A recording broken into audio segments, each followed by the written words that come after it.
ఈ జగన్ దళిత ద్రోహేమనా కాదా అని అడుగుతున్నా, గిరిజన ద్రోహేమనా కాదా అని అడుగుతున్నా.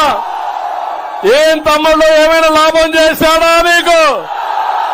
ఒక్క లాభం చేశాడా మీకు?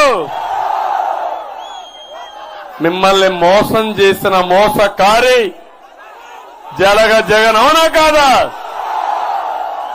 నేను అడుగుతున్న అన్ని సీట్లు గెలిపించారు.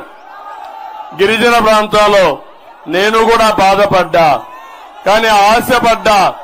ఓటేసిన వాళ్ళకు పనులు చేస్తారంటే ఓటేసిన వాళ్ళని కాటేసే రకం ఈ జగన్.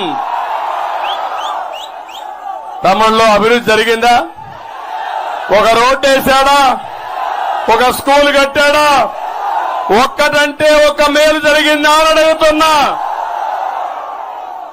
అత్యంత వెనుకబడిన వర్గం గిరిజనులు చాలా పేదరికంలో ఉంటారు, మారుమూల ప్రాంతాల్లో ఉంటారు, అడవుల్లో ఉంటారు.